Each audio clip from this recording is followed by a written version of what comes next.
You believe in one candidate, the other person believes in the other candidate, and they're fighting to get the position, and it's just a matter of who's going to be the smartest.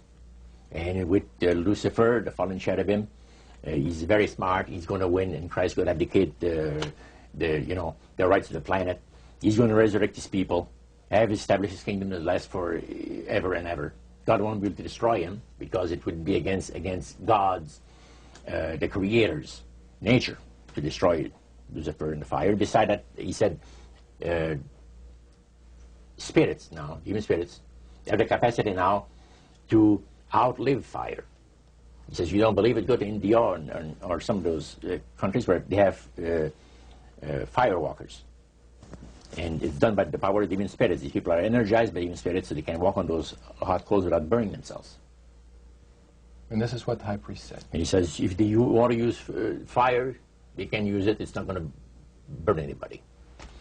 So that's the way they believe. So this high priest was almost talking to your group in an evangelistic fervor.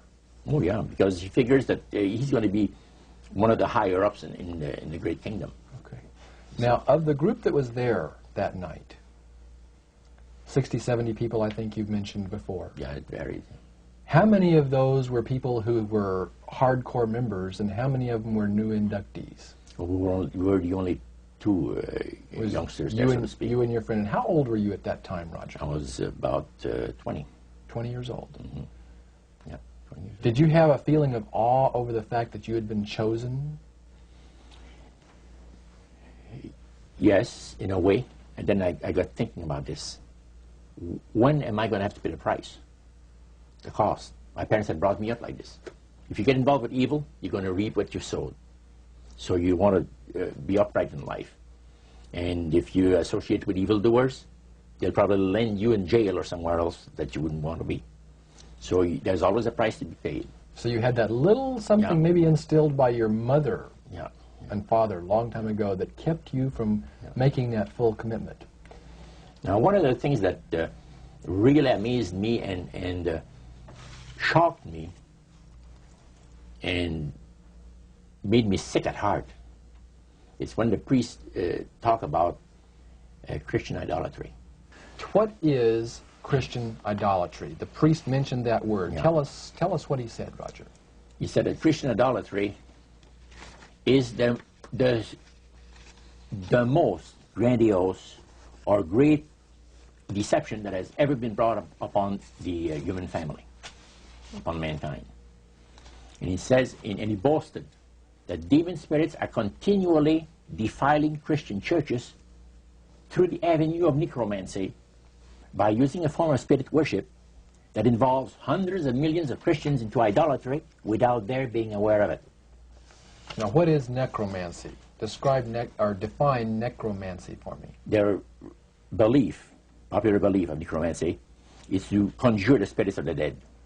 So that you can speak with someone who has died. Right. Like the seance that you originally went to was the practice of necromancy.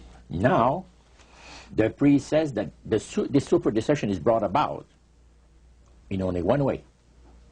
Through the deceptive belief that man has an immortal soul that lives on after death. And he said that constitutes idolatry through necromancy. So he says there are hundreds of millions of Christians that are practicing idolatry while they think they're glorifying God. See? Because they believe that the soul is immortal. Yeah. They may not be talking to the supposed spirits of the dead. Oh, yeah. Contrary to popular belief, necromancy does not consist of conjuring the spirits of the dead. The reason being that man is totally mortal and does not possess an immortal soul. So who are they talking to? He says the friendly demon spirits that have always found over the centuries great delight in impersonating in apparitions departed loved ones and persons of great renown. Now, friendly demon spirits. Friendly demon spirits. Are there more than one kind of demon spirits, Roger? Well, there's three main divisions, and then there's divisions within those divisions. You have the friendly demon spirits that seem to have the finesse and the refinement, and they're not upset about what happened when they were thrown out of heaven, from what I gather. Then you have the warriors They like to bring misery and destruction in the lives of people. Then you have the oppressors. And the oppressors are the real wicked spirits that hate God with all of their, the Creator with all of their might. You know. So he went on explaining. He says, now, necromancy is in reality a belief, a religious belief. People believe that the dead have entered into a higher state of existence than they had when they were alive. Also that they are in a position and have the capacity to help the living here on earth. See? Then he said, he says, this is where things get really interesting. He said, according to the great master, a person does not have to supposedly call upon the spirits of the dead to receive help, you see, to be involved in necromancy. All he needs to do is to believe in life after death. Because he said, necromancy is the belief that man is human, as a human being, as an immortal soul. So anybody that believes that man has an immortal soul is involved in necromancy. It's that simple. That's the way he explained it. Yeah. So how does that constitute idolatry? By people believing that they are either talking to the saints, you see, the spirits of the dead saints, or a dead relative, or a dead person of some type. And you take, for instance, like Loretta Lynn. She says on national television, and I have the data on it, that I heard it myself. She said that she was made successful in her singing career by a dear friend of hers that was the same age as she, and died when she was 18 years of age. And Loretta was trying to get into the singing world, you know, but she says, I had no success at all. Until one night I was sitting in bed reading a book. And she says, who walks right through the wall but my friend, the spirit of my friend? And she says, Loretta, I'm going to make you a very famous person in singing Western country music, and I will be with you all the time. Trust me. And she says, she had a big concert once, and she was coming down with this bad cold. And she thought that her voice was going to give. She talked to her spirit and felt that she was going to be helped. And she got on the stage and she started to sing, and right in the middle of where she really needed the power, no power at all. And her spirit friend tapped her on the shoulder and said, and started to sing for her. She said, her voice went through me, the power. See? And you saw this in a television documentary? Yeah, yeah.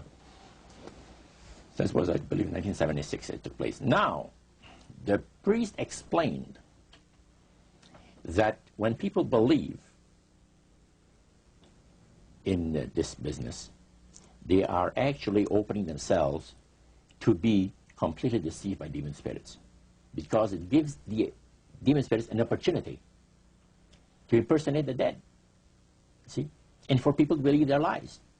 And the priest says that thrills first of all, it says it brings the great master the respect and the reverence that is due to his great name. And it makes all the other spirits exceedingly happy, because they are the ones that have worked to lead people to believe in life after death.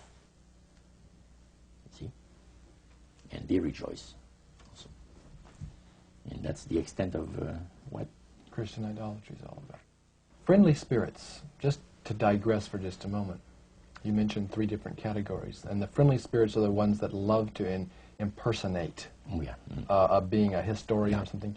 We specialize in that. In your experiences in the praise services or in the worship room or the other places where you were, any of the places you were, did you ever witness an event where necromancy or even something that would be popularly called channeling today took place, where you actually heard the voice of someone in response to someone's questions?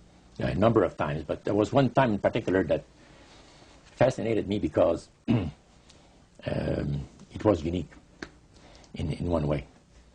The priest told us that there was a French historian that was affiliated with Montreal, University of Montreal, which is a French university, and the English university is McGill. So the University of Montreal is the French